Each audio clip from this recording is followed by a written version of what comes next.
Hello, welcome back. So I found out that there is no way of saving. That's okay. We'll finish the rest of this ride here. Gift shop, existence is pain. Or fancy motel for the discerning overnight guest. That's existence is always pain. Polly, what is this place? I don't really know. It's a gift shop. You buy gifts. And I have money. What sort of gift shop even is this? Just a pop-up stand in the middle of the desert? What? And what are these products for sale? What are they for? What are they even made of? I like the guy! He's so cute with his little goobery eyes. Okay. Well, this is definitely weird, but you might as well bring the shop to the next level, get the good stuff, or invest in a clearly booming business.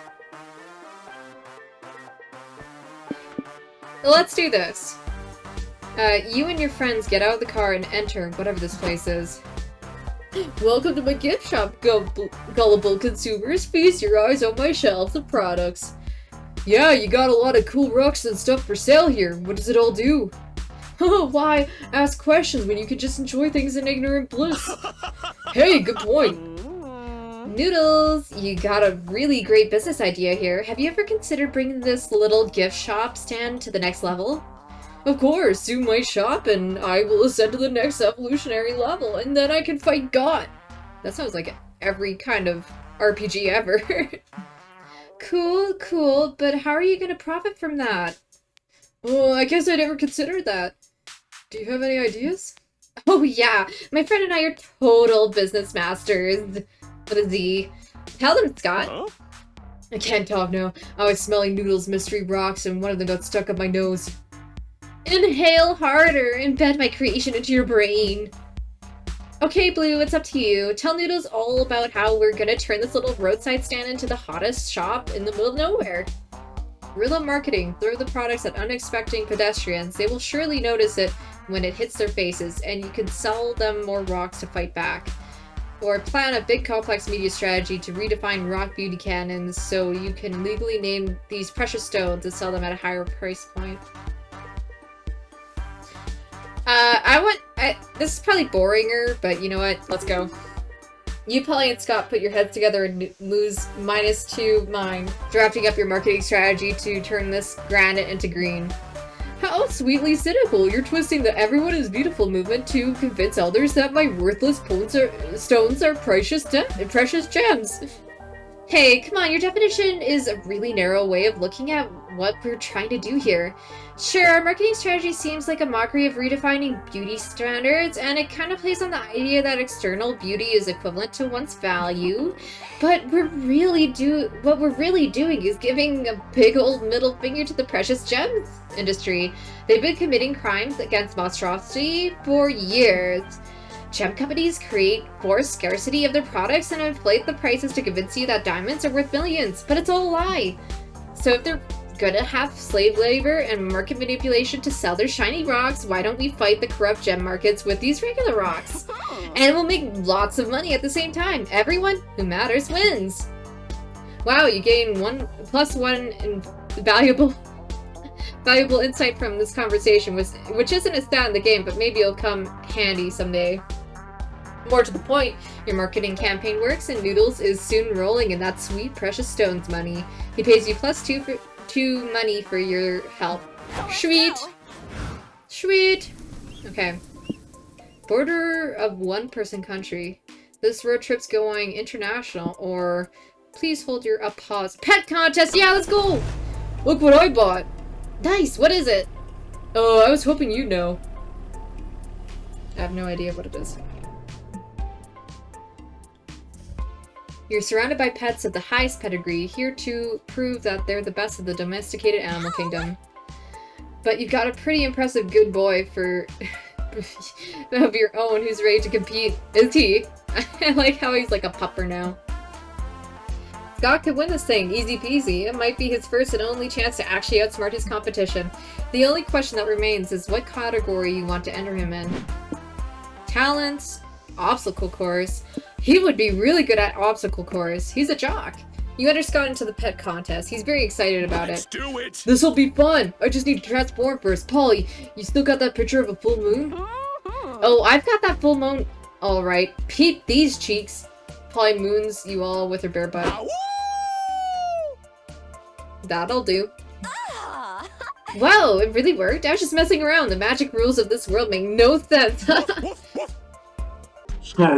Scotty is ready to dominate competition. Who will Scotty need to eat? I don't think eating the other competitors is smart. It's part of the deal, buddy. According to these flyers, there are actually several different obstacle courses that we can choose to compete in. These obstacle courses will engage your pet's muscles and agility. Wolf Scott have muscles.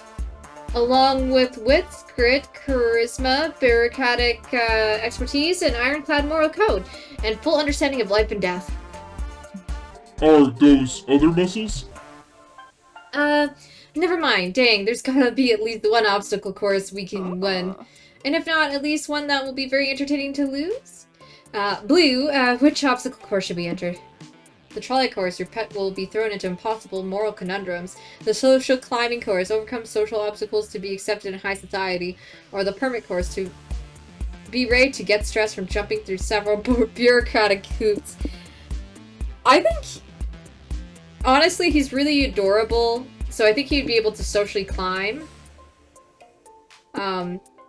But jumping through several bureaucratic hoops is, like, I don't know if they're trying to be, like, funny about it.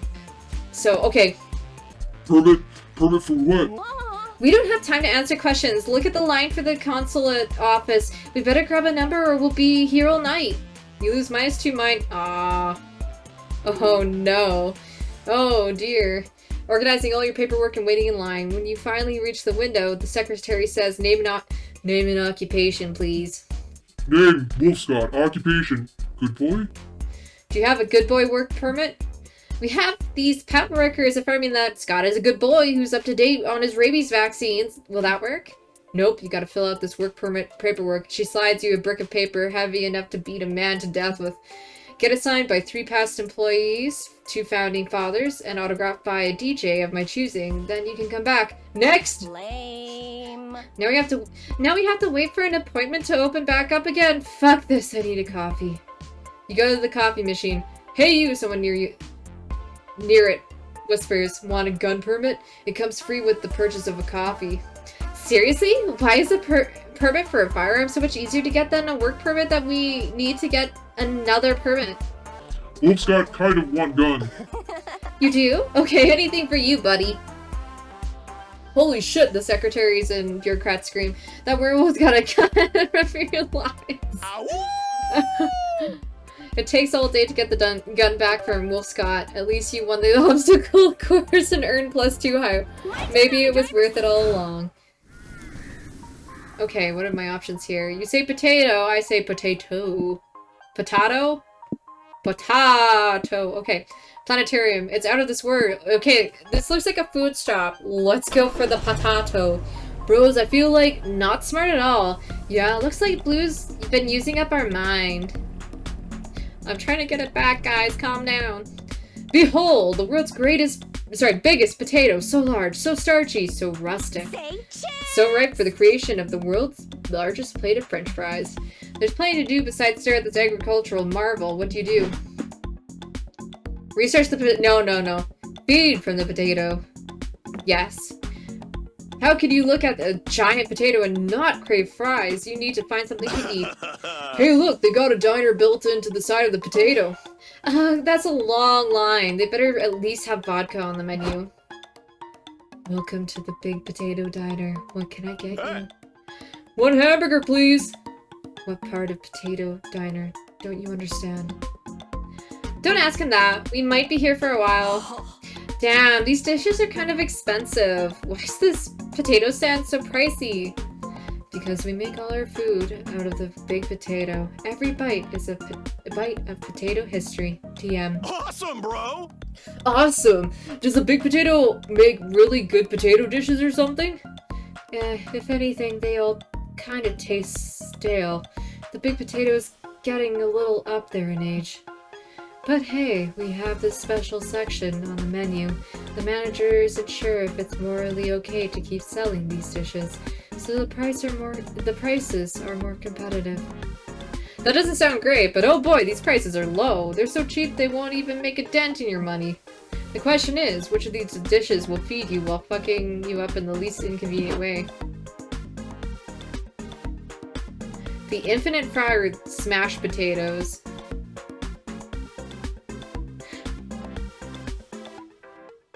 Ooh, I can't lose my mind. So infinite fry is probably not good because then it would be like an eternal thing. Well, smashed potatoes might just make them a little tipsy. I don't know. Sounds yummy. I love mashed potatoes. No, these are different. They are smashed potatoes. What's the difference? Potato, potato, potato. Am I right? Sure, I definitely don't hear that 10 times a day. Blue, come with me. The server hands you a bib and a big spiked club. Okay, that is definitely something you don't see usually see alongside mashed potatoes. She leads you to the back where you find an enclosure full of scared, scampering potato creatures. Pick the one you want to eat and Smash it to death. I'll sprinkle some rosemary on it for you. Aww. But why? Just why? Some rich folk like to choose their meal while it's still alive, no? Our manager took it a step further, and now we let the customers kill their meal in themselves. It's surprisingly popular. Guess there are more fucked up people in this world than we could have imagined. Isn't it possible, if not likely, that those people didn't actually want to club a sentient potato to death? Maybe they just made the same smashed mistake we did? Huh. That would make sense, actually. We had a big increase in emotional trauma lawsuits when we started serving smashed potatoes. We'll rethink the menu item. You're still having smashed potatoes, though. I already put in the order in the system, and changing it is a whole process I don't feel like doing right now. The delicious and starchy +2 stamina you get doesn't manage to wash away the -2 soul from all the murder. Well, okay, as long as it's not my mind. I was scared about the infinity and considering infinity and losing our brains. Was this a grim defeat or a yummy victory? That's up to you to decide. I think it's a victory. Wealthy Magic, who wants to be a millionaire? Or testing the limits of tech and ethics? Let's... Ooh, who wants to be a millionaire? Want to rank every same direction fanfic on Wattpad with me? Nah. Yeah, that doesn't really sound very fun. Now this is one fancy house. These people must be rich. There's a sort of unsettling vibe to the place, but that's probably just what being rich feels like. And now your chance to barge in and see what millionaire living is like for yourself. What interests you most? Family games, grandpa's fun experiments, or babysitting the children? Probably family games. You and your friends knock on the front door of the manor and are received by a butler. Greetings, guest, he says. Are you here for game night? Sure, I love games. What are we playing? Let's find out, says the butler with an evil laugh. This seems legit. You're led into a sitting room filled with rich people eating. Oh, Jeeves, says the lady of the house. You found fresh meat for the grinder. Sit, you perfectly oblivious proletariats. We were just finishing supper, says the creepy twin children in unison. Do you like second-class citizen Tata? This smells pretty familiar, like something Wolfscott's eaten before. Except if I remember right, this flavor screamed when he bit into it. Let's get to the game, says the lady. We've got a very special game planned tonight. Jeeves, fetch the box. Jeeves returns with a tabletop game called The Game of Life and Death. Dun dun dun dun. Have you ever played? Asked the twins. You move your piece across the path, and whatever directions are on the square you land on, you must complete. If you win, we can give you a monetary prize, says the lord of the house. Money is the only thing we understand as a token of appreciation. These are some weird-ass squares. Like, the player to your left can cut off up to 3 of your fingers? You must spend 10 minutes in the murder room? It's okay, there's some good squares too. This one says if you land on it, you gotta eat a banana.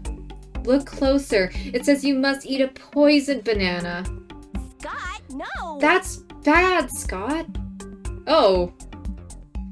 Well, if you don't like this game, we can play sports, the Lord says. But be advised, sports for rich family is just hunting poor people with crossbows. Fine, board game it is. Looks like you're up for first. You roll a 5 and come to a fork in the road. Which square do you decide to land on? All your original business ideas are now the intellectual property of the player to your right, or lose one moral principle of your choice? Sure! Ooh, excellent choice, the lady of the house giggles. We all try to land on that square at some point during the game. It's tradition. Just last week, I lost my moral principle against mistreating my employees, says the Lord. I remember that, sir, sighs Jeeves, who you've just noticed is wearing iron manacles around his ankles, chaining him to several rabid dogs. I gave up my principle against stealing, says Uncle Wilbur, who is now wearing your clothes. Oh. We gave up our principles against conducting horrific physical experiments on commoners, says the twins, smiling in unison. A few years ago, I gave up my moral obligation to let common folk experience the color blurple, titters the lady of the house. Huh? So that's why I can't identify the color scarf you're wearing. So, Blue, what moral will you be giving up? Don't steal people's data, don't convince commoners that spaghetti isn't made of people. I think I'll give up my moral stance against eating other people to assert your power. That's a good one, Uncle Wilbur says. It'll make the fact that we fed you ground-up monster meat for dinner more bearable, I'm sure. You knew it. You gained +2 money for winning, and now you have no qualms saying that dinner was delicious. But still, condoning cannibalism costs you -2 soul. Okay. I'm sad that we didn't get to pick. Let's get recharged. Okay. Let's see what's at the bus stop. Later that night. So many places to go. Let's change. Ooh, Milo! I love Milo. Off to They're my so own spin-off. awesome. Okay, you invite Milo to join your road trip. Oh, you want to be my new chauffeur? Fantastic. Drive on, darling. Yes, I'll be your chauffeur. My turn on the driver's seat. Okay. Ooh. Pay your respects, or don't. Or so secret you can find it on a road trip. Let's go to the secret government lab, because it seems like I can gain soul better. I think we've been thinking too much lately. Yeah, it'd be good to get some peace of mind. Yeah, it would. But I'm not really getting much peace of mind. Are you a government conspiracy theorist? Well, you're about to be. Science! Well, look at them, they're so cute. Welcome to the secret government laboratory where all your favorite politicians order their scientists to play God. There are grisly experiments, mutated creatures, and crimes against monsters galore. What catches your interest? What do you want to check out? Scientific tests that gone horribly wrong? Check out weird cloudy tank with a menacing silhouette? Or weird forbidden experiments? Maybe this? You're wandering around the lab when you find a huge cloudy tank in the back surrounded by warning Molly, I signs. have a question. This sign says beware of sex malgamite. Handle only with hazmat suit and post-nut clarity. What's a sex malgamite? Let's read those notes and find out. The sex malgamite was discovered wandering the woods, screaming incoherently and setting occasional fires. It excretes pure sex sulfate, the chemical that makes all things sexy. Cool. But this lucky find will be able to painfully extract sex sulfite from the creature for the rest of its short, miserable life. What could go wrong? What does it say after that? It's mostly ketchup stains on the last pages. Scientists probably eat fries on the job too. You say there's a weird sexy creature in that tank? It smells familiar, like lighter fluid, hairspray, and angst. Is that...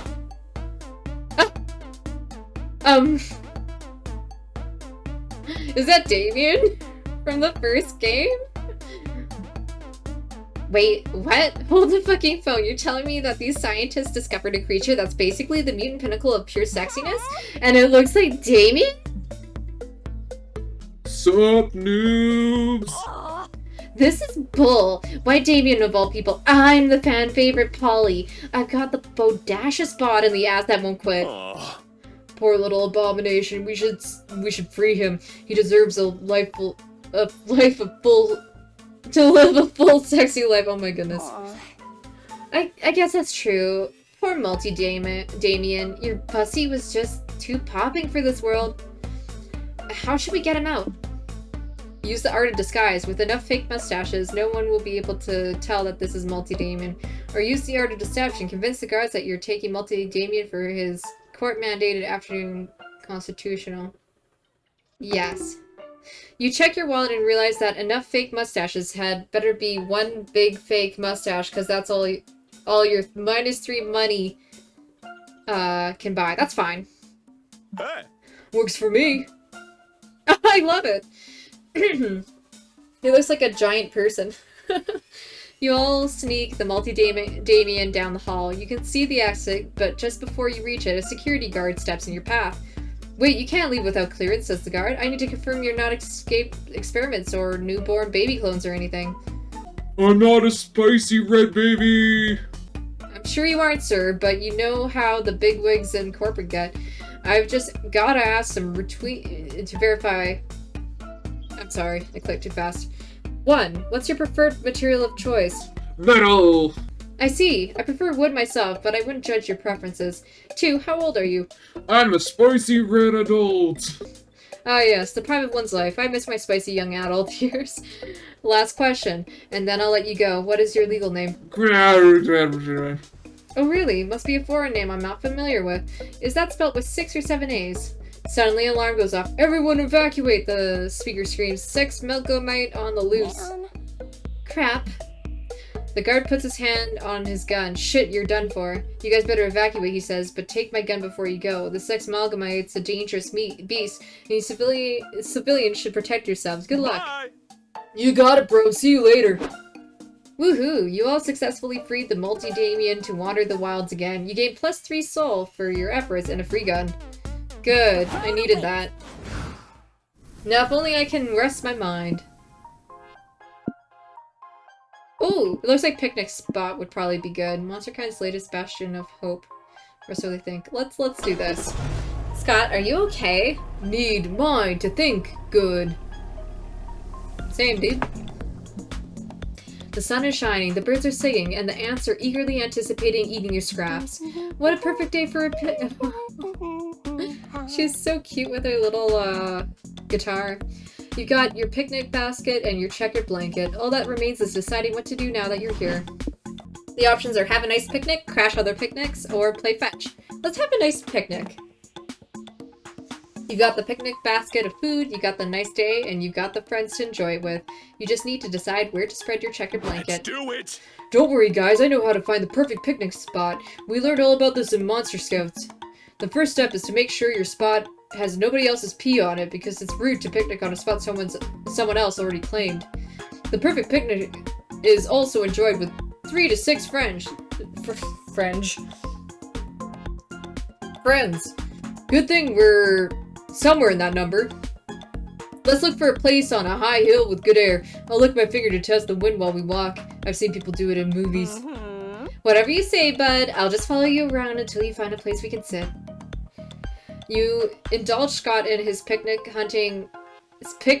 spot hunting antics. He finally finds a patch of grass deemed suitable, and you dig into sandwiches and potato salad. I am not doing that. Oh no! I forgot the most important step of finding a picnic spot. Bear-proofing the surrounding area. Oh, he got a gun! Whoa, is that bear with a gun? That's my second favorite excuse for how I died. Oh no, the bear isn't just stealing the picnic, it's robbing the picnic. This is a stick-up. You can have the picnic, Mr. Bear. We don't want any trouble. The bear doesn't seem sold on those terms. He gestures the gun at Polly's bottle of honeymead. No way, Boo! What? You want to steal my booze too? No way, Winnie the party pooper. Over Blue's dead Excuse me.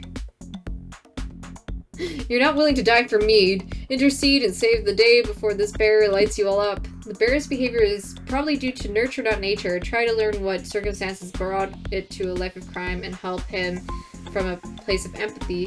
Or get this bear the only thing bears covet more than delicious picnic. A taxi license. Just imagine it. A bear driving a taxi. Priceless. Good thing I have money.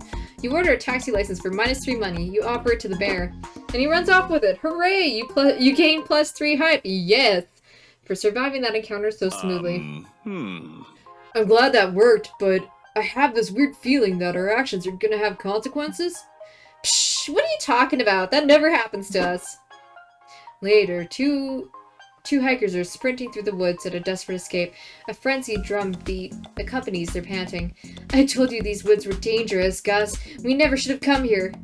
I know, but even you must admit this is abnormal. There is no abnormal in the unforgiving wilderness. Nature is a cruel mistress that'll push you to your limits.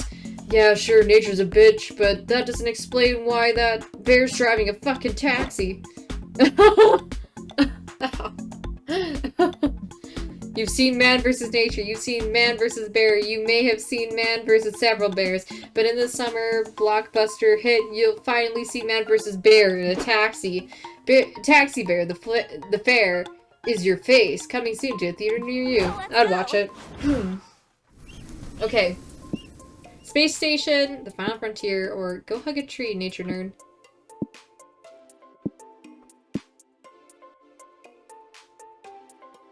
That doesn't sound really good. Maybe the space station? Finally, some respite from wacky stuff. Oh, that's a wacky stuff. You and Milo are taking candid photos of each other in the back seat. Scott is driving, but he seems worried about something. That car's been following us for some time now. Oh, that car? Don't worry, that's just my camera crew filming some B-roll for the show. The what now? Milo on the road. The show, silly. I'm producing a web series called Milo on the Road, where I travel around to be my fabulous self. It fulfills my fans' morbid curiosity about my day-to-day life, and who am I to deny them that? Everyone can use more Milo in their day. Does that mean we're on the internet right now? That's so cool! Hi, Grandma, I'm gonna teach you how to watch this when I get home. Nice. Sweet! I've always wanted to be a wacky side character in a reality show. I wonder if I'm the fan favorite yet. I'm checking the comments in the last video. Okay, bad news. Fans are not loving Milo on the Road. The top comment is, this series proves Milo's just another spoiled celebrity in an ivory tower with no concept of what real life is like. I'm unsubscribing. My fans find me unrelatable, but I need them to find me relatable.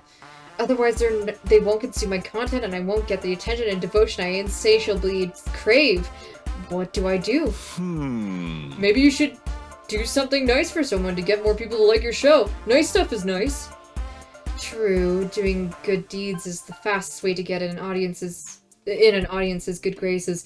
But what act of kindness could I do from this car? People love watching cute, feel-good animal videos. Let's use your Reaper powers to help some roadkill transition to the afterlife, or you could help fix that broken cars parked in the roadside. People love it when celebrities act like they're the same species as regular folk. Let's go for the first one. I feel like that's more legit. But animal reaping gigs are so unpleasant. Are you sure there's no better way? Nah, this is the best idea we got, and look, there's a run-over raccoon right there. It's like he chose the most convenient time and place to die on purpose. Fine, I'll do it. Looks like this raccoon's soul is due to be transported to- ugh, hell. Great.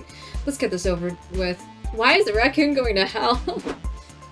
Are we filming the talking head bits now? Cool. You want us to talk about the reaping? Reaping is totally Milo's true calling. Watching them work gave me a whole new perspective on life and death. Same, Milo's work is actually what made me aware of death. It's like, that doesn't have to be the end, you know? It doesn't have to be scary or sad, it's just a transition between realms. A human becomes a ghost, a demon goes to heaven, an angel is reincarnated as a human. On some occasions, a soul is given eternal rest and becomes stardust. Is that chasing Milo? And it's a Reaper's job to gently guide those poor souls into the next phase of their existences. It's a humanitarian thing. Dang, that was deep. You guys are gonna quote me on that, right? That's the Polyguys original. Milo finally drags the raccoon soul. What the hell? Since they were pretty against this anyway, they insist on using minus 3 magic of yours to complete the job. You know what? Take the magic. Even if Milo's motivations were self-interested, it was still nice of you to not leave the raccoon's soul unreaped. You gain +3 soul. Sweet!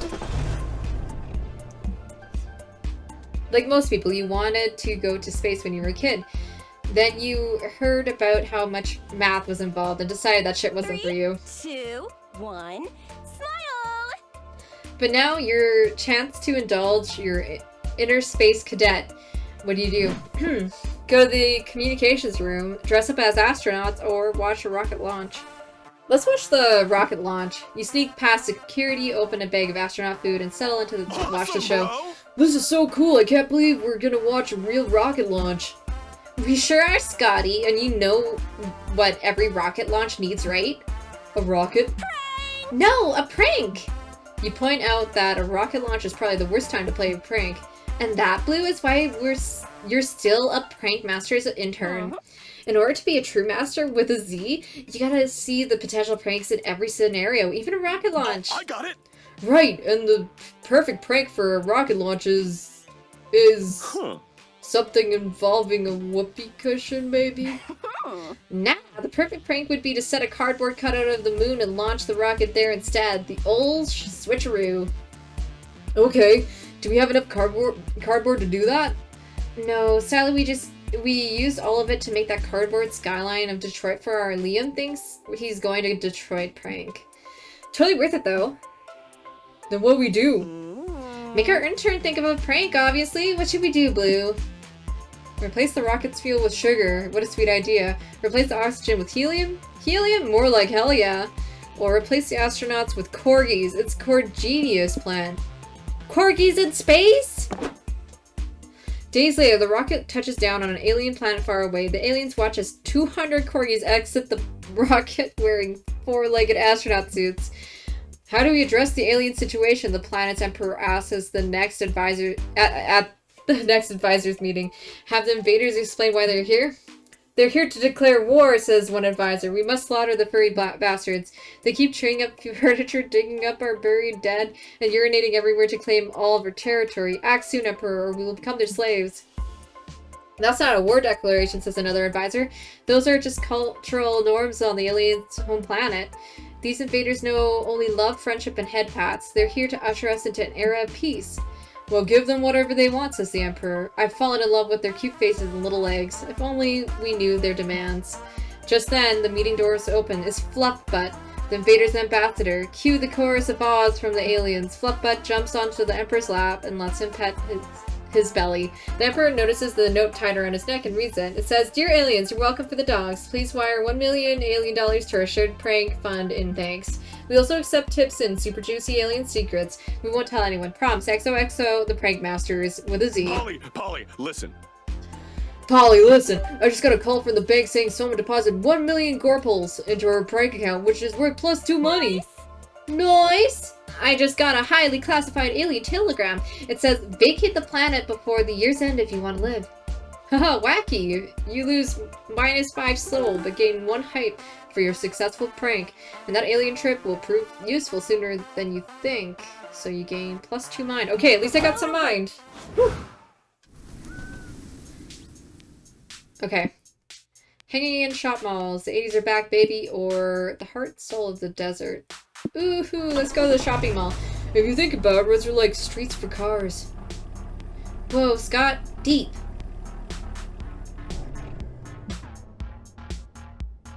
The shopping mall. It's a place where you sort of shop online, but like offline. Hey, look who's there! You can feel young again by reviving good old ways of having fun at the mall. Arcade, pizza parlor, or shoplifting.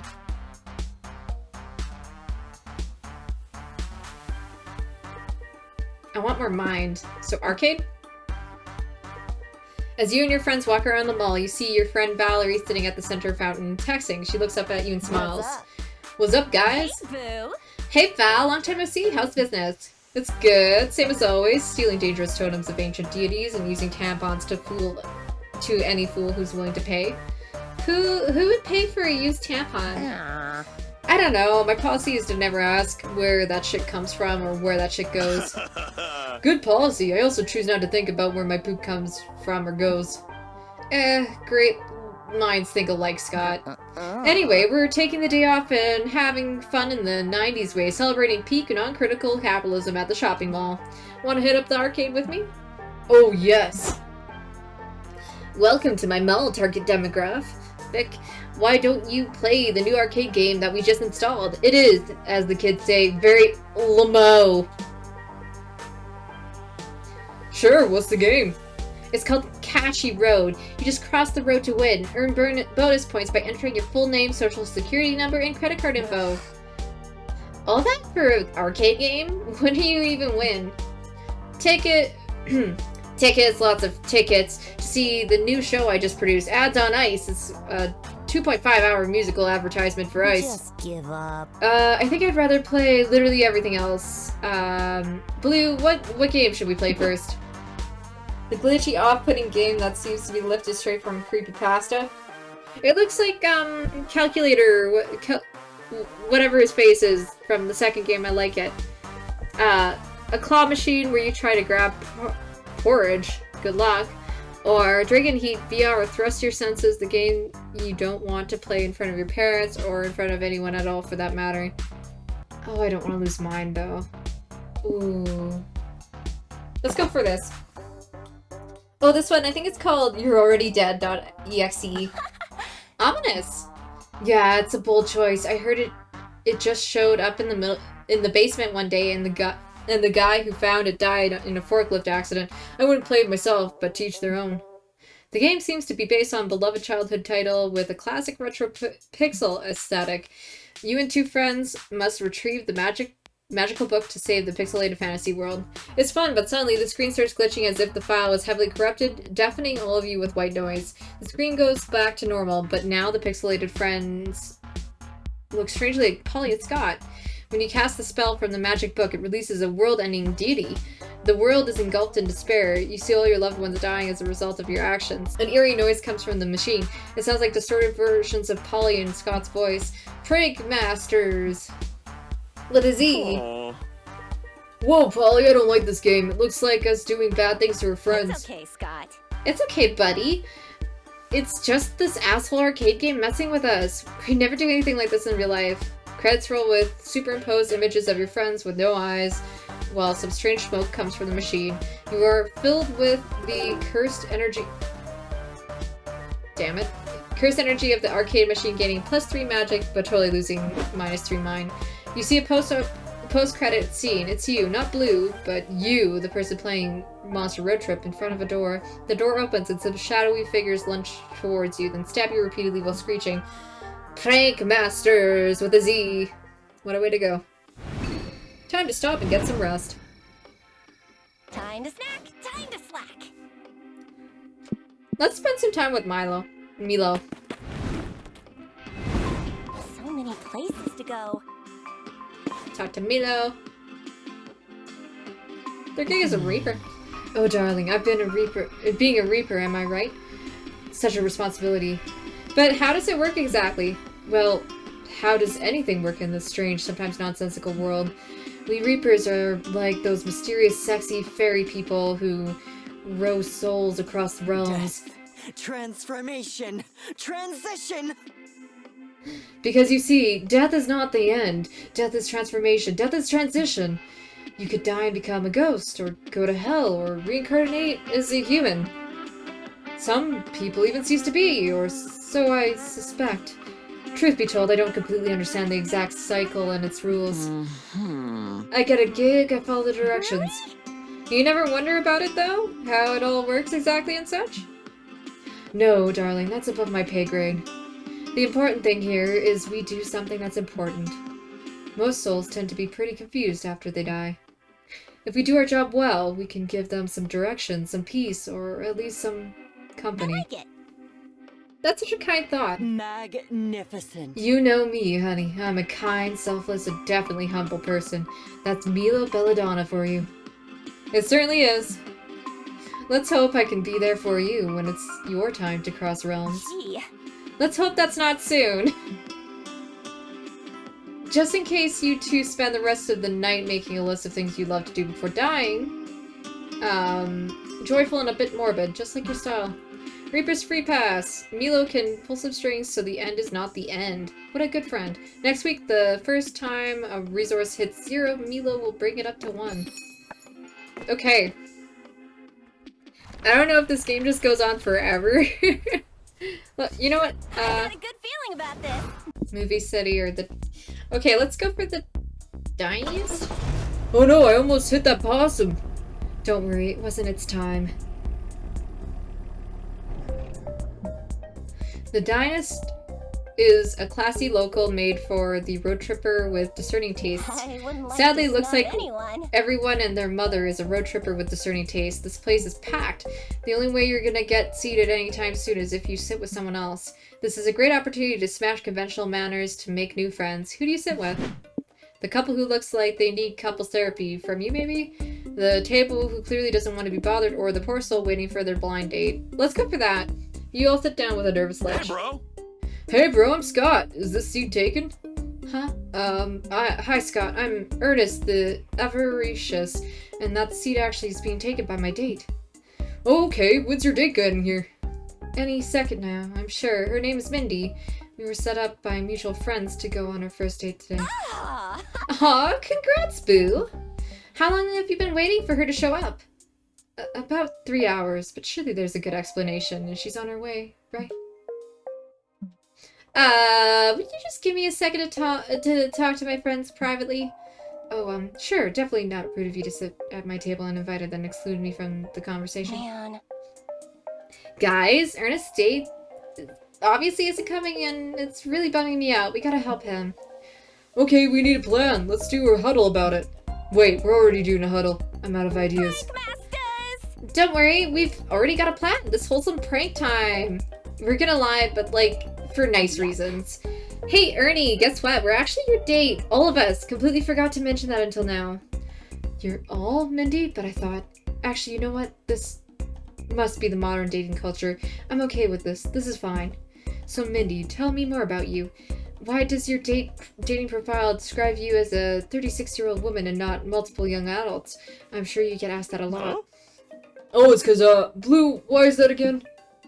Because this is a game show. If you can guess which of us is Mindy, you win a cash prize and a date, I guess. Or because we're actually all one being. Mindy is short for hive mind. Oh, well, I guess that makes sense. You did say some strange things when we were chatting online. Like, I can't wait for you to meet the real me, all of me. Or one of my kinks is suppressing your free will and thoughts and bringing you into my collective. Kinky. I mean, I kind of get it. So, Mindy, what if our relationship gets more serious? Will I be expecting to join the hive mind? You do, you boo! Just because we gave up any semblance of our identity and personal sparkle doesn't mean you have to. No, I want to. I'm tired of being in charge of my own decisions. I spent 59 gold bars on Uber Eats last night. I'm a wreck. Please, recruit me. If you insist, we all just gotta stare deeply into each other's eyes for 3 hours without blinking. Go. You do it. You start to lose yourself in Polly Scott and Ernest's eyes. It's mesmerizing. So mesmerizing, in fact, that you forget to wonder how you're maintaining eye contact with 3 different people at once. Your sense of self is slipping away. You were once 4 separate beings, but slowly you become one and are all Mindy. We are Mindy. Thanks for the fun date. You all say in unison as you leave. Oh no. You lost -3 mind and 75% of your individuality, but at least you got +3 soul for cheering up Ernest. The road awaits. Thanks, Milo. Fucking metal. Ooh. How much pancake can you take? Ooh, that's a challenge. Take a selfie with me, Scott. Not while he's driving. Yes, while he's driving. Breakfast is the most important meal of the day, and the best breakfast is the fluffy stack of carbs smothered in syrup. So many pancakes. Oh, I love it. You see that this diner has some absolutely enormous menu options. I hope you're hungry. So many pancakes to eat, so little time. What sort of meal do you want to order? Just eat food like a regular person? Eat the biggest meal or pancake eating contest?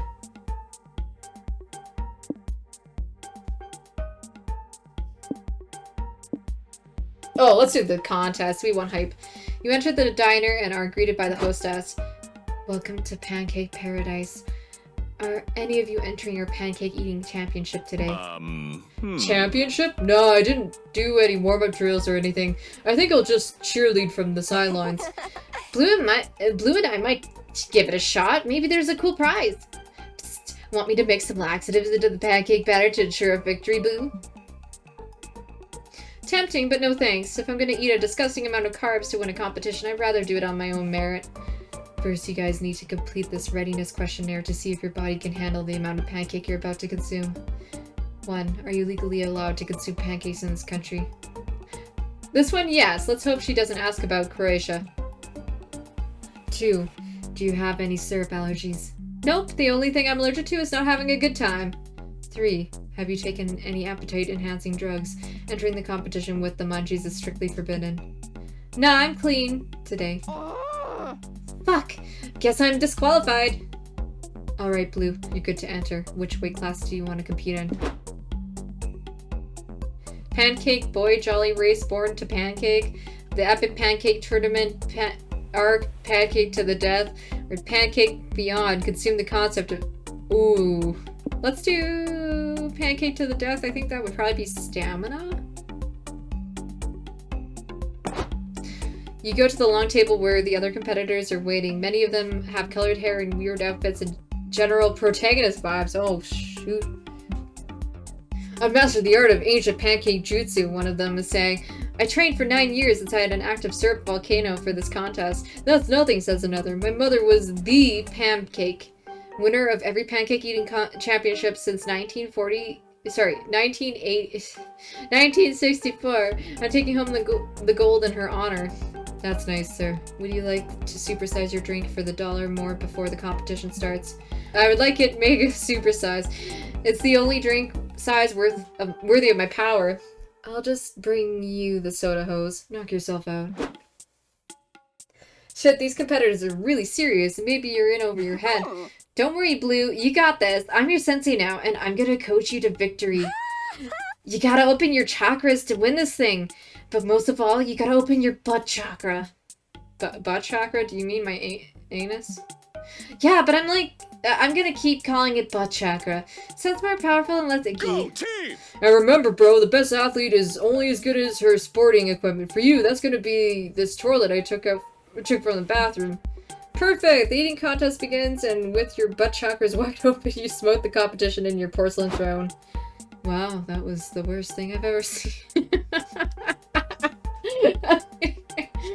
But you won. Congrats, I guess. Hooray! You gain +3 height for winning, but lose -3 stamina from the butt chakra strength. Let's go. Oh my gosh. Wild West Town, this town ain't big enough for the both of us. Or hail the Merc. Let's go to the Merc King. Polly, can I stick my head out of the car? Scott, this is a convertible. Your head is always out of the car. Whoa. What appears to be the former aquarium, you see the Merc Kingdom flag flying from the rooftops.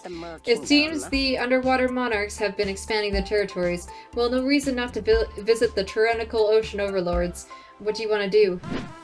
Attend a fancy ball? Watch an execute. Let's go to a fancy ball! That seems like the best thing. You wander around the outpost until you find a grand ballroom. It's full of fish and fancy clothing. On a balcony overlooking the ballroom, Princess Belanda and Miranda Vanderblit step out to address the crowd. Look alive, news subjects! Rejoice in your newfound freedom under the Mer King. Huzzah! The icky wartime fighting is finally over. You can rest easy knowing that you will never again be forced to jump through a hoop on penalty of being whipped. The liberated Flash clap their fins in jubilation. And take comfort in the fact that from now on you'll be forced to fight or do hard labor for the Mer King at penalty of death. There's less a pause for that statement, like almost none. But don't worry, we're benevolent overlords. You'll get paid for the work you do. Oh, sorry, an advisor is whispering in my ear that you won't be getting paid. But at least all your hard labors will be for a good cause. Oh, it's not for a good cause? What do you mean, stop repeating everything I say aloud? You can't give your princess orders. Off with this advisor's head. Let the ball commence. Have fun tonight, because it will be the last night off you get for the rest of your short lives. Oh, look at them all dressed up. Guess that's our cue, Scott. Wanna dance with me? Thanks, Polly. Sure, thanks. Who are you gonna ask to dance, Blue? Well, not Polly or Scott, you guess. You have to choose from the liberated denizens of the former aquarium. Your ballroom dancing partner will pretty much set the tone for your entire night, so choose wisely. The lonely, emotionally distant clownfish no one is dancing with because he's still haunted by the disappearance of his firstborn, Nemo! Philipper, the trained dolphin dancer who's ready to tear up the dance floor in the celebration of his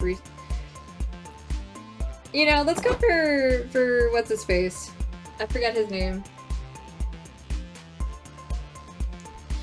You walk up to the clownfish, gloomily stirring his drink, and ask if he wants to dance. Oh, no thanks. You shouldn't even be talking to me. I'll only drag you down. You're young and still full of promise and opportunities. Celebration twerk! You bet we are! I'm also full of class, sass, and a big twerking ass. Lucky you. Just wait until you get old and jaded like me. My youthful joy has never come back since my son disappeared. Sorry, bro. Dang, I'm so sorry, bro. How long ago did that happen? About 20 years ago, but the wound still feels so fresh. Ugh, I hate talking about it. Huh. But you're the one who brought it up?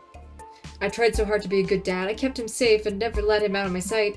But I turned my back for just 1 second to refill my flask and he runs away. What did I do wrong? I guess I'm just fucking poison. Every relationship I ever had has deteriorated. All I ever do is push people away. Yep, it's definitely worked on me. Scott, wanna ditch this clown show and hit the dance floor now? Unfortunately, you're not as good as Polly at making up excuses, so you have to spend the rest of the night cheering up this guy with his lost son. You gain +3 soul for hanging out. Oh no, not the hype. For hanging out with the social outcast of the ball, but you lose -3 hype for finding out he's an outcast in the first place. I had a good feeling about this. You foresee the... Ooh. Let's go to the casino. That was fun. Can we live in the Mer Kingdom, Polly? Absolutely not. Flashing lights, rolling dice, people sobbing as their life's fortunes are gambled away. No doubt about it, you're at a casino. Gambling is risky and reckless, but so is going on the road trip with Polly and Scott, so whatever. The question is, now that you're here, what will you play? Forbidden games? You enter the casino ready to make some sweet money. Yes, I love casinos. The land of random chance, impulsive decisions, and drinking. Everything's coming up, Polly. Hey. You're the expert here, bro. What game should we play? That's a hard question. There's roulette, slots, craps, poker, poker 2, horse racing, snail racing, which drunk guy will make it to the bathrooms first racing. Psst, says a mysterious stranger in the dark coat. If you're looking for a real gambling thrill, have you ever tried the Forbidden Games? I've never heard of it. What are the Forbidden Games? No, you're pronouncing it wrong. It's the Forbidden Games. The pregnant pause. Sorry, the pregnant pause is important. We're in. I love doing shady shit that requires a specific pronunciation. The stranger leads you to the back of the casino where a bouncer stands next to the curtain. He does a strange gesture and the bouncer pulls the curtains aside. You're led down a dark alley. Hallway. They're outside, I guess. Then you pass the kitchen. When you pass what appears to be an illegal boxing ring filled with brawny fighters. When you pass a room filled with people in cages, they're all sobbing. Never make a deal with the small green creature with tentacles. You pass another kitchen, then another dark hallway, then another illegal boxing ring, but it's in a kitchen and the boxers are wearing chef's hats. Here we are, says the stranger at the final room. Welcome to the Forbidden Games. Wow, this place is really dim, dusty, and smells like bad decisions. Awesome! The Forbidden Games room is filled with tables around which sketchy, scarred-up people sit, playing inscrutable card games with flashing knives. This doesn't seem safe, but it was a long walk to get here, and you need a breather before you go back, so you might as well pick something to play. The extremely strange table where they play a game that seems to be riddled with obscure rules and little sense. That sounds like a mind killer. The Lenny gambling table where people gamble obscene amounts of money on all kinds of things around the random dude's Lenny's life without him ever knowing. Maybe? Surrounding the table are several screens, all broadcasting different locals where the guy, Lenny, seems to be frequently visiting. There are cameras at the park, in the metro station, in the diner, in an office cubicle, in a bedroom, in the bathroom. Nice. This seems really invasive, but hey, I came here to gamble, not to question anybody's morals. $5 says Lenny's late for work. Lenny's alarm clock goes off, but he sleeps through it, and he's over an hour late. Point to Polly. Lenny's getting a sandwich for lunch now, says the croupier. Do I hear any bets that he'll put ketchup on his sandwich? Ooh, I bet he'll accidentally put the ketchup on his instead. Lenny puts mustard on the sandwich to everyone's chagrin, but you think you get it now. The riskier or less likely the event you bet on is, the bigger the payout if it happens. Someone wins $1,500 on a winning bet that Lenny will lose his job. Another gets $20K betting that he'll sell his gaming console to pay his rent. I'm sick of you, Lenny. Lenny's husband says on screen, you have no drive, no ambition, I want a divorce. This just got really interesting. You bet -3 money on Lenny losing his dog in the divorce. Not cool! You're bringing poor Captain Wolf into this? Shame on you! Yeah, betting on the misfortunes of one dude without his knowledge or consent is one thing, but doing it to a poor defenseless dog? Wow. I know we're monsters, Blue, but we gotta draw the line somewhere. You make me sick. So this is what it feels like to be an asshole among assholes. Ouch. Whereas Lenny manages to keep Captain Woof in a move that benefits everyone but you, as you lose -2 soul. Time to stop. Time for some leg stretching. Okay. Later that night. Let's get recharged. We'll talk to Milo again. After some conversation, you'll activate a deep conversation. This is your first one. Deep conversations can end in success or failure, and they're the key to scoring a date ending. Hitchhikers have only one confident deep conversation each, while Polly and Scott have 2. So once the player succeeds in a deep conversation, and sometimes even if they fail it, no other player can attempt it. Act fast, because whoever gets there first will be the only one to have a chance at finding love. How do these work, though? During the first half of the deep conversation, your monster friend will hint at their preferences on a topic that are important to them. Think of these hints as rules. When looking at the options, search for ways in which they break the rules. 2 out of 3 will break the rules somehow. The one that breaks no rules is the right option. Choose that one and show your friend you really know and understand them. So, are you a good listener or not? Oh boy. Yes, they do a lot of collabs. I do maybe too many collabs? Everyone who's been there can tell you how much of a thrill it is when you're contacted for a collab for the very first time. What do you say to that? I'll tell you, a resounding yes, 1,000,000 times yes. But one day you realize you've literally said yes 1,000,000 times. You don't want to pass up an opportunity, and you've always thought that collaborating with someone else was the way to be on the spotlight. But what if you've made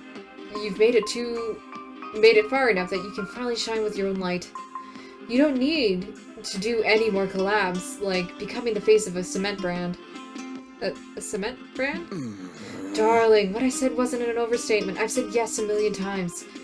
I think it's time to be more careful about what projects I agree to, with whom I collude. Aww. Maybe you could start by thinking about what you really want to do? Magnificent. That is a brilliant idea, babe. Whatever projects I take, it cannot throw me into the dark. I need to keep pumping content 24/7, because that's the life of the influencer nowadays. Ideally, I want something that won't burn me out. Being this famous is exhausting, believe me. Imagine starting doing something that actually helps me decompress. That'd be a dream I say. Smart. There you have it. Now it's just a matter of choosing what opportunity best fits all that. It's easier said than done. Here, take a look. Milo hands you their phone. Their phone! It's like a mythical artifact. It probably is. You check their inbox full of the collab opportunities. They're not wrong. There are like hundreds of emails with opportunities for projects in there. You do your best to sort them out, and now you're down to 3 good options. But which one should you suggest? A book project with a publishing house. Milo. Oh my god, I've been calling him Milo again. Milo Belladonna, how I went from being famous to writing this book. Take the next logical step for an influencer politics, or Italy wants Milo to star in a documentary series where they travel across the country trying all their best cheeses. It's literally being paid to eat cheese. The book sounds arduous. This is wrong. So it's probably this. Magnificent. Darling, what a beautiful idea. I do love Italy and cheese and being paid just to have a good time. It wouldn't stop me from creating content for my channels. If anything, it'd give me tons of new delicious content. The beauty of Italy would pair delightfully with some of my favorite filters. Right, and it'd be hard to burn out if you're basically just traveling and enjoying great food. Absolutely. And a lot of my favorite things have such a strong Italian vibe that you must use their original terms. Cappuccinos, gelato, pistachios, Milo Belladonna. Nice. Those are some of my favorite things too. Excellent taste. Because you darling. have good taste, honey. Thanks. Anyone would say that they built Italy just for me to be there. Imagine it, Blue. Cheese. Imagine it, Blue. All the mouth-watering cheese I could soon be enjoying. Stracchino di Carenza. Parmigiano. Sorry, I'm not Italian. Regano. Grana. Pandano. Oh, yes, Milo. Yes, speak Italian to me. You're a funny one, aren't you? Milo and you spend the rest of the night researching Italy. They mentioned in passing that you could join them on their gig to Italy. Who knows? That could be your next trip after this road trip. Yeah, they're like my bestie. 4 to go. Oh, I have to max out my... Okay. Week 6. So let's go. So I have to think what's the most hype stuff. Animal Sanctuary or Cult Headquarters.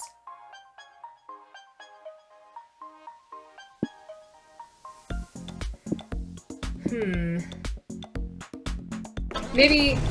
I'm bored. I wanted something to happen now. Oh, well, I guess something did happen. You're driving along when you see 2 people doing something weird on the side of the road. You pull over to investigate. Hey, bros, what you doing? Just digging some holes, says the man in the pinstripe suit and fedora, digging a 6 feet deep square in the sand. Cool, I love holes. What are you gonna bury in them? Bones? Yeah, in a sense. The other man's in a matching suit, glancing at the lumpy pig next to him. Oh, I see what's going on here. You're mobsters disposing of a dead body. No, we aren't. Yes, you are. No, we aren't. Yes, you are. Yes, you are. Yes, you are. Times infinity. I win. Well, look. Let's just say you kids didn't see anything, alright? I can't say that. We did see something, and Coach says liars never win. Unless they lie about being on steroids, I guess. Steroids usually make you win? Fine. So you saw something. Just don't tell anyone that you saw what you saw, and we won't have a problem.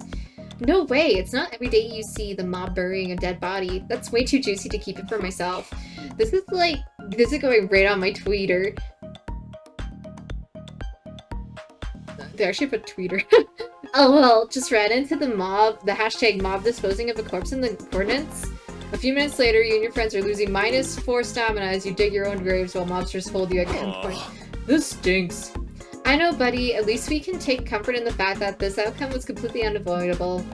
Well, the good news is that it's not completely unfixable. Come up with a way to get out of being buried alive. Tell them you have a right to pick the better spot to be buried in. There's less shovel fight. Ow! Blue, did you just hit me with a shovel? It is on! Meet me in the shovel fighting pit, bitch. Score! You better not leave me out. Shovel fight!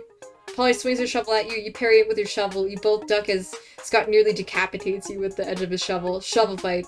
Hey, the mobsters shout. The fuck's going on? Keep digging those graves or we'll blow your brains out. Hey, put those guns away. You can't bring a gun to a shovel fight, that's cheating. You gotta respect the rules, bros. If you want to play with us, grab a shovel. The mobsters look at each other while you and your friend shovel fight without a care in the world. Fuck the graves, one snaps, we should just execute them. We should, says the other, but honestly that shovel fight does look fun. Can't we join them just for a little bit? No, the boss would be furious if he found out we were goofing off on the job. But we always do something the boss tells us to. Boys, go kill this guy. Boys, bury this body in the desert. Boys, pick up my lucky fedora from the dry cleaners. Can't we finally do something we want to do for a change? I want a shovel fight. Fine. What could it hurt? Give us some shovels, kids. Oh, we'll give you shovels, alright. Now, Blue. You and Polly swing the shovels hard and knock the 2 monsters out. Dang, Polly, I didn't know we were doing a shovel fight with street rules. Let's go, Scott. And neither did they. Now, let's get in the car and drive as fast as from here as possible. Hands down, that was the most fun you've ever avoided being buried alive by the mob. You gain 4 hype. Is that it? Is that it? Are you really going to join the cult? Let's join! I suppose they got team building. All the dead goats you could ever want, maybe fun-filled. If you can't ignore all the murder and brainwash practices, it honestly sounds like fun. Where do you want to start?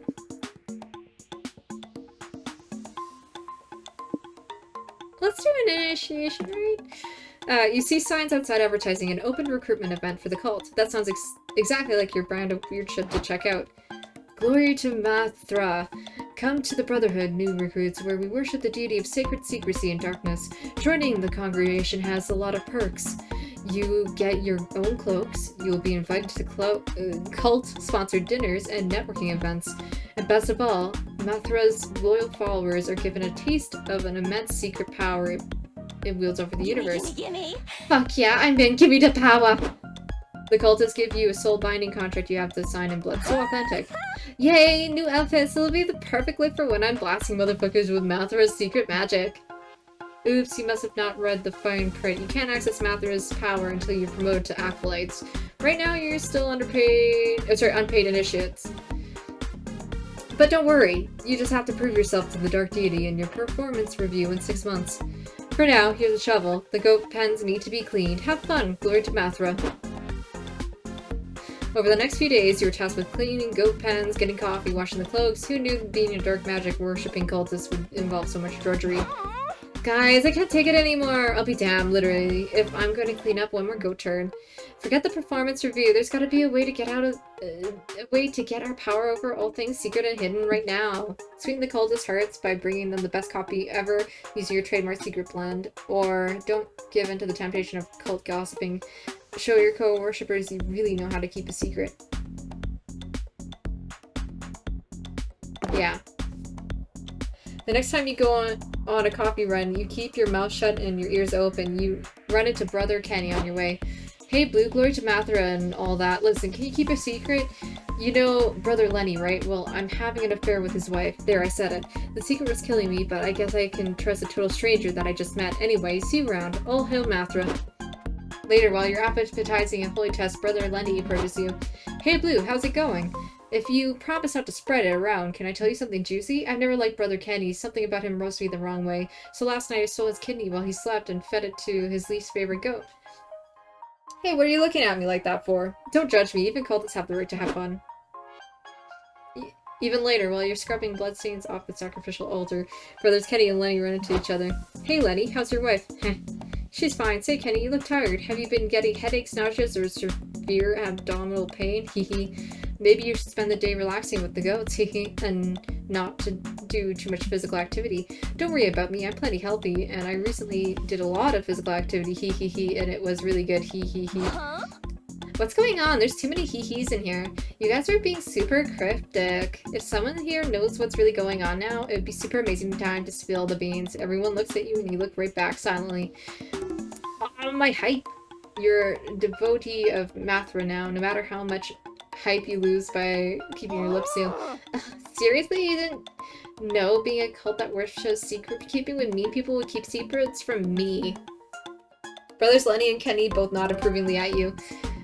And you can feel it as an extension of Mathra's own approval. You gain +4 magic. Yay!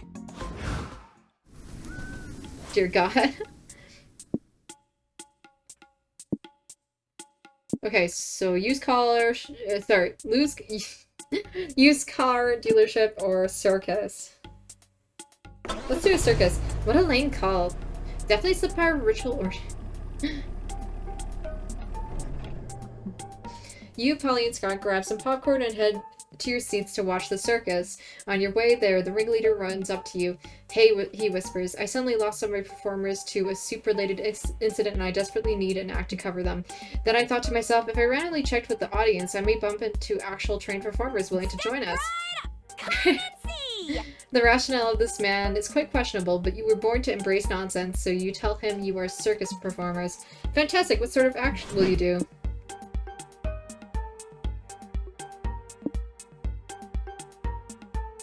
Quite a bit of magic. But what's this? Area lists. You and your friends sign up to be acrobats. It might be dangerous, but today isn't the day danger suddenly becomes a deterrent for your choices. Polly grabs the trapeze and does three flips in midair with no safety net. Whoa! She faces the audience, ready for the applause. Boo! That chick's a ghost. She can't die. Where are the stakes? Yeah, boo. Also, why isn't she in a sexy leotard? Give us a ass or give us death. Oh, great. The Wolfpack's here. Can't wait to hear them mansplain how to hang from a trapeze correctly. Now that you say that, what if you hang from the trapeze in a way that makes you show more ass? Give us ass. Well, I think today is the day I give your cousins death, Scott. They asked for it after all. Nah, bro, my cousins can be a lot sometimes, but I bet we can wow them. Bros, what if I do the act? I'm not a ghost, so I can totally die. High stakes. Oh. Boo, no way. Your family, bro. Objectify your ass would be weird. Yeah, also your family, bro. You dying would be dope. What about Blue? We can 100% objectify her ass, and we're cool if she dies. They make a good point, actually. This is up to you. How much should you up the stakes to wow the audience with your acrobatic skills and your ass? You're not reckless enough to do it with no net, but what about using a net made of very itchy material? If you fall, it'd be like very itchy. No net, no hands, or no net, no trapeze. You'll just jump from a... No net, no hands. Yeah, time to go for the wow factor. You leap up and grab onto the trapeze with your legs. Now that's what I'm talking about. You've got some dope thighs, bro. Thanks, but you're not done yet. It's time to kick things up a notch by grabbing onto the trapeze with your tongue. I like it. Damn, Blue, nice tongue strength. Mama's feeling a little seduced. Tongue acrobatics are a bold move, especially considering Scott was holding that trapeze just seconds ago. Who knows where my hand's been? You're getting tired, but you still got your grand finale to do. Time for the ultimate sexy trapeze maneuver. Oh my god, Blue grabbed the trapeze with her ass cheeks. Yeah, the only thing that's better than death-defying stunts are death-defying stunts with butts. Especially the tone butt, like, just look at those thick, juicy ham hocks tightly clenched around those trapeze. We asked for some ass, and we got some ass. No complaints here, bros. Your act killed and earned you +4 hype, though the glute workout took -4 stamina right out of you. Thanks, Milo. I'm fully charged. He's so useful to have, but I don't know if it's just gonna keep going until...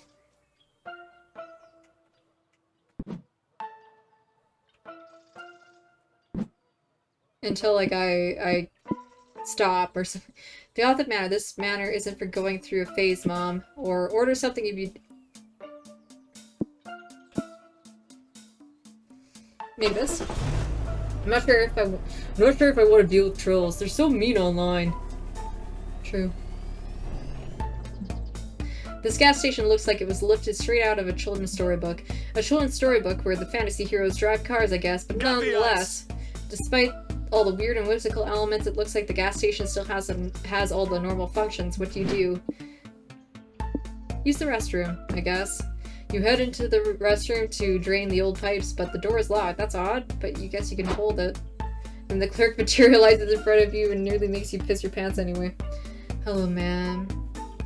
Welcome to the mysterious petrol gas passage where fun and fantasy stop briefly on their way to paradise. I can't let you enter the restroom until you solve my riddle 300. She gives you a thick storybook. The title pages read Wandering Adventurers Lavatory Satisfaction Riddles by CEO Gibblebach.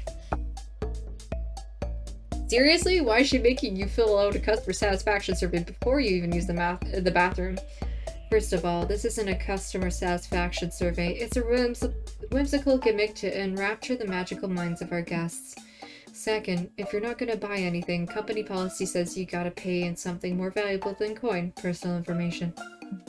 Oh, fine. This book of riddles is big, though, and it's still the only the first of 12 high fantasy volumes. What are you gonna do? Suck it up and fill the book. 120 pages of your feelings about using the bathroom. Invoke your right to survey by combat, in which you fight the author of the riddles to the death instead. I don't have stamina, so I guess this. You size shop in your number 2 pencil and fill out the entire fucking book. Riddle 13.c. How did you first hear about the concept of using the bathroom? A. Social media. B. I got a referral code. C. From my family when they begged me to stop going in the kitchen. Riddle 23.f. Would you recommend using the bathroom to a friend? A. Yes. B. No. C. It would depend if they have a digestive system. That's weirdly informed. Okay. Riddle 48. How often do you wash your hands after using the bathroom? A. Every time. B. Depends whether it's number 1 or number 2. C. Never. I'm a disgusting menace to society. A. Strong A. By the time you're done with the survey, I mean riddles, you've been holding it in for so long that they probably permanently damaged your kidneys. You gain +4 mind when... Oh my god. No, my hype! When you finally have your moment on the toilet, but that exhaustive experience still costs you -4 hype. Oh, I lost so much. Okay. Witness Marvel's Unspeakable or Workers Ensemble? Workers Ensemble! I'm starving, bros. I'm running out of Scott snacks and now I need stamina right now. Factories are ruled by long hours, hard physical labor, and the crushing weight of capitalism on everyone's shoulders. It's obviously the perfect place for you to have fun and cause a little chaos. Oh no, she stepped on his tail. There are rows upon rows of conveyor belts staffed by workers assembling something. How do you participate? Seize the means of production. You and your friends crash a union meeting. It seems all the factory workers have turned up to list some complaints to tell the factory boss. Let's tell the boss we won't work weekends anymore, says one worker. I've missed so many good TV show premieres. Let's demand better snacks in the vending machine, says another. I'm sick of off-brand potato chips and candy bars. Tell the boss man that we won't come back to work until my wife lets me get another cat, says the third. It's totally unfair that I can't have more cats. Oh, I've got one. Tell that mean boss that boss man you demand a raise of +2 doggy trees an hour. Tell the boss you're not working another minute until he gives you 6 months vacation twice a year. With your demands decided, you will storm the boss's office. You break down the door and find no one inside. Whoa, where's the boss, they ask. Could it be that we've never even had a boss? Does anyone remember even meeting him? Or does this factory just show up one day and we assign ourselves jobs and conditions because it seemed logical? If there's no boss, then I want to be the boss, shouts a worker. First rule is I make all the money and anyone who bitches about it gets fired. Shit, now everyone's gonna want to be the boss, and whoever becomes the boss will just be hated by everyone else and kicked out. It's a never-ending cycle. That sucks, but you don't work here, so maybe you should just let them handle it? Oh, just kidding. Can you imagine? Of course you're gonna propose your own solution. Who should be the new boss? You need no bosses. Fuse the consciousness of all the factory workers into one being, proletariat, the working class, or this dog. What he lacks in business acumen, he makes up for cuteness. Whoop whoop. Yes! Awesome, bro! Great idea, Blue. Dogs are monsters' best friend, and they never betray us. Yeah, I think dogs are the only non-corruptible creature left on Earth. A dog would make a great boss. I see no flaws in this plan whatsoever. A few days later, your plan is in full effect. Cue the theme song! He calls the shots, he signs the checks, he wags his tail and wants his pets. Boss dog. He's the boss who loves you. Give him walks and give him praise. You will be sure to get a raise. Boss dog. He's the boss who loves you. If you want to be paid in treats and lead your employer on a leash, call Boss Dog. He's the boss who loves you. Woof woof. On today's episode of Boss Dog, the company accountant enters the boss's office. Boss Dog is scooting around the carpet on his butt. Canned laughter ensues. Hey, Boss Dog, says the accountant. I was looking over this quarter finances and our profits are plummeting. We need to lay off at least 1/3 of the staff. The accountant hands Boss Dog the financial reports. Boss Dog chews them to bits. Oh, Boss Dog. Well, okay, I guess we'll just ignore the problem for now, says the accountant. Can't argue with the boss. Wow. This was a great plan. Sure, the company loses -4 money, but look how cute Boss Dog is. He's got soft ears and +4 soul. Time to stop. Okay. Time to snack, time to slack. Let's talk to Scott. We haven't talked to Scott yet. His love for chasing cars. His friends! My friends are the best. I love cheering them on in all they do. Like Damien getting better at arson. Or Vera getting better at crimes. Or Liam getting better at irony. Go team! I mean, you know I love sports, so I can tell you, cheerleaders are one of the best things about them. Think about it, there are people out there who do everything they can just to make sure your morale is high. It's pretty cool when you think of it that way. Yes, and it brings me so much happiness that a while ago I started wondering, why aren't there cheerleaders for everything else? Oh! So I decided to become the cheerleader of everything else for my friends. If they can feel a similar joy to the one I feel during a sports game, that's the best, bro. That's very kind of you, Scott. Yeah, that's really wholesome. Yeah, but sometimes I realize I'm cheering for the things that aren't super nice, like the stuff I just mentioned. Arson, crimes, irony. So I decided to try to cheer for my friends when they're doing stuff that's nicer. Awesome, bro! I cheer for Vera to win at eating salads, and for Damien with his makeup stuff, and for Liam becoming better at, Liam stuff. I hope that maybe that way they focus on doing those nicer things instead of those not so nice ones. Maybe. My grandma says that sometimes we focus too much on being the best that we forget to be better. I love that my friends are happy because they're becoming the best, but I'd love it even more if they felt happy about becoming better. Does that make sense? Makes sense. It makes a lot of sense, yeah. Yeah, it's like you want people to be their best self, especially when they're friends. Yeah, I think so. My friends may not know it, but secretly I'm always cheering for them to be better. You sit for a while looking at the stars. Who'd have known Scott was so insightful?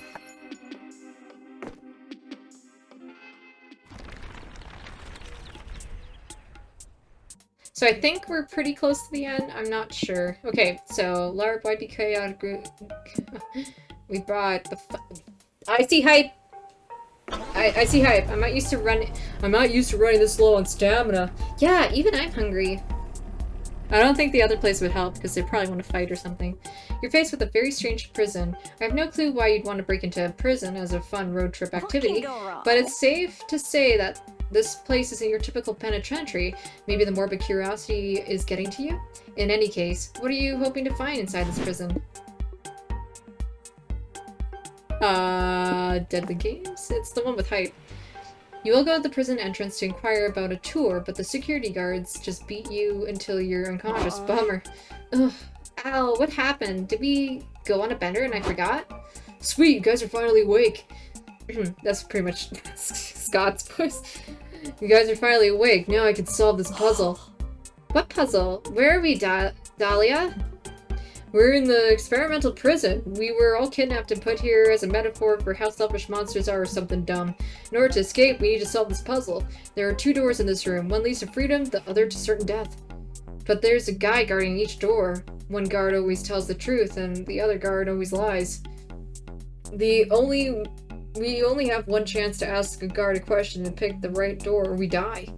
I know how to solve this riddle. We can ask a guard which door the other guard would tell us to. Boring! Don't be a boring blue. Let's add some spice to the situation. It's not often that we get the opportunity to ask someone anything our hearts desire. We've literally always had that opportunity. Asking people stuff is free. Yeah, but now we got added stakes to the situation, and the stakes are meaningless to me because I'm already dead, so let's have some fun with it. But Scott, Dahlia and I aren't dead yet, and we really like to stay that way. Ha! I like to see them try to kill me. Worst case scenario, I just get another cool scar out of this. Good one, Polly. And my understanding of morality is shaky as best, so I'd rather do this Polly's way. Well, dang, peer pressure is your greatest weakness. Guess you can worry about not dying later. It's funny question time. Nice! Let's fight fire with fire. If these guards wanted to mindfuck us with this riddle, let's ask them a mindfucky question to get back at them. Emotional warfare. Guard of the left door. Is it true that you developed secret feelings for your guard of the right door? FOMO. Warfare. Guards, now that we're all good friends, I thought about renting quads for all of us. Want to join us for a day of thrill, fun, and quads? Probably the first one. Ooh, nasty. We're definitely gonna lose minus soul for playing dirty, but fuck it, I want to see what they say. You stroll up to the first guard and ask him your question. Well, I don't know what you mean, he says, sweating. We're co-workers and office romances are usually bad news, and oh, fuck it, I can't lie. It's true, I'm honestly in love with guard number 2. After years of working together, all the nice conversations, I couldn't help catching feelings, and we have so much in common. We're both guard doors. We both guard doors. You really love me, guard number 2, gasp. Guard number 1, I don't feel the same. What? What? How could you break his heart so casually, bro? Guard number 1 looks like he might cry, but then he realizes, wait, but you always lie, don't you? That means you do feel the same. Guard number 2 winks roguishly. I don't know, guard number 1. Why don't you come over here and find out? Shit! Holy shit, they're hardcore making out. This is the best. What a twist! Here I thought we were in a deadly game genre scenario, when it was actually a rom-com all along. With the guards distracted, you can easily check both doors. You find the right exit and leave unharmed. I'm happy we left safely, but I'm even happier those guards found true You love. rock. True that. Blue's a master riddle solver and matchmaker. Yep, you're the total package. You're also the proud owner of +5 hype. Good work, champ. My turn on Nailed the it. driver's seat. I want to keep that hype. Okay, when you're a monster, every truck is a monster truck. Or you wouldn't be so cool about it if you would skip the show. That looks like non-hype. Let's do more hype stuff. Does anyone have some extra money? Don't look at me. Blue's the road trip accountant. Nothing's as fun like 2 huge trucks on huge wheels wrecking the shit out of It's each like other. trucks. The stands but are bigger. filled with cheering, hooting fans ready to see some vehicular carnage. As for you and your friends, you're ready to watch the show, take a joyride, pose as food vendors. Maybe. You just checked your bank account and had a minor heart attack. It's time to make some extra cash. Don't worry, I know the perfect way for us to get money. Let's pretend to be food vendors. But won't the people notice we don't have uniforms or food and stuff? Psh, we don't need all that fancy stuff to get people to give us money. We're at a monster truck rally. Everyone's too focused on the monster trucks to actually stop and realize we're phonies. Ah. Trust me, half the food vendors here are scammers themselves. Look around. Food, get your food here. Great, I'm starving, but did you put food in air quotes? Who knows? You're too focused on the monster trucks to even notice that I'm a phony. Yeah, good point. 1 food, please. Excellent! I just put it in your mouth, no refunds. This tastes weird. What am I eating, bros? Can't look now, too busy staring at trucks. Holy shit, this really will be easy. The only thing left is to decide is what food product you're going to sell to these suckers. It's all hard metaphysical questions. It'll be food for thought. You're with Scott, and with Scott, there's never a shortage of snacks. I think that will kill my stamina. These people really love cars. Milk your car to get some sweet car juice. That would be magic? Yeah. You siphon -5 magic from the car and start hawking your delicious car juice to anyone stupid enough to drink it. Scott, is that you? Why are you and your nerd friends carrying around a gas canister when you could be watching monster trucks ram the shit out of each other? Hey, bro. Hey bro, we're selling car juice to the spectators. You want to try some? Car juice? What is that? Some kind of new car energy drink? You said it, not us. All the big muscle car aficionado drink car juice. I can't believe you haven't heard of it. Who said we haven't heard of it? We love cars. We know everything about cars. We even know what makes them go. The power of testosterone. I love cars so much I'd even... my car. Okay, I didn't ask. That's nothing. I love cars so much I'd marry my car and open a joint bank account with it. Don't try to one-up me, bro. I love cars so much. Sometimes I cover myself with car paint and run around making engine noises. For what? I'm a little embarrassed now. If I give you +5 money, can we never speak of this again? Yes. Done. You sell the gasoline to the wolf pack, they drink it, probably killing what few brain cells they have left, but whatever. Let's go. Okay. The odds are not in your favor. Nerds unite. Let's go for hype. Remember, darlings, always keep moving forward. But I have to turn here. I guess that's not moving forward. Welcome to the Battle Royale, where there are only 2 rules, kill or be killed. I'm already dead. Stopping to visit the place where everyone's murdering each other was a sort of questionable decision on your part, but it's too late to leave now, so how will you survive? Go berserk. That's right, you didn't come here to play, you're here to make this bloodbath, bitch. Are you sure about this, Blue? Won't we lose lots of soul by killing innocent people? Are they really innocent if they're trying to kill us first, though? Besides, we signed those waivers at the entrance protecting our soul from being lost in wanton murder. Let's do it. Okay, I'm fine with killing people as long as we can do it with a healthy conscience. You enter a fugue state, slaughtering fools with guns and knives and bare hands and anything else your twisted heart desires. But no matter how many people you kill, every time you look at the death toll leaderboard, there's a name consistently ahead of you. Hey, Blue, look at you holding on to second place like it's your mother's skirt. I'm almost impressed. But if you came here thinking you could defeat Dahlia, Aquino, buff blue warmongeress extraordinaire, you've got another thing coming. Go team! You can beat her, Blue. Use your underdog candidate powers to win at the last minute. Sorry, Boo. No offense, Blue, but I'm putting my money on Dahlia here. I saw her smash a watermelon with a headbutt once. I don't think there's an ass she can't kick. What are you idiots doing? Are you seriously turning this soulless murder fest into a game? Can't you see this whole battle royale is a ploy to corrupt our government to turn violence into entertainment so we won't notice all the atrocities they commit? If that's true, then it's working. I'm massively entertained. Batness probably has a point, but if you start catching morals now, you'll never out-murder Dahlia. Batness, like as in Katniss Everdeen? That's a good reference. The thing is, Polly's right, you'll never defeat Dahlia in sheer body count, but if she's focusing on quantity, maybe you could defeat her by going for quality kill? Do what the cool kids do these days. After murdering someone in cold blood, perform a slow internet dance. It's proven to be the perfect pairing. Kill them forever before murdering them, harvest it. Oh my god. Let's do the first one.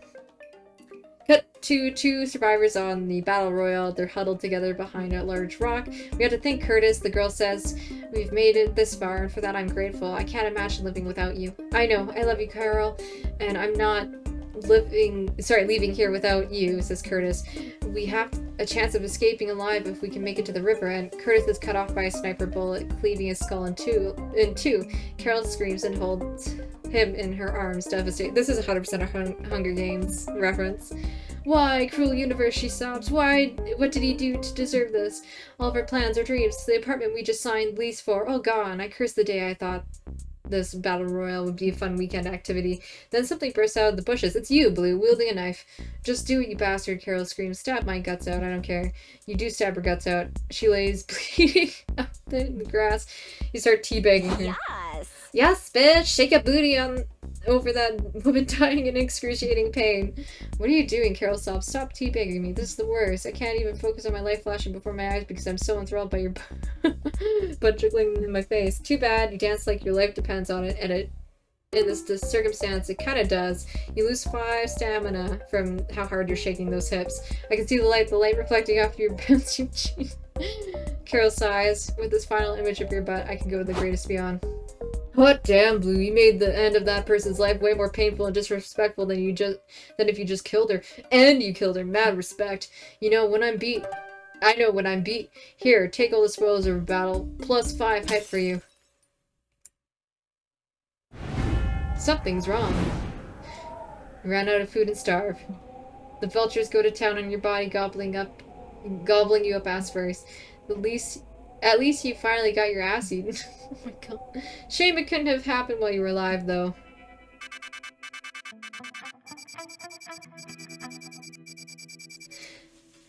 Oh, okay. Well...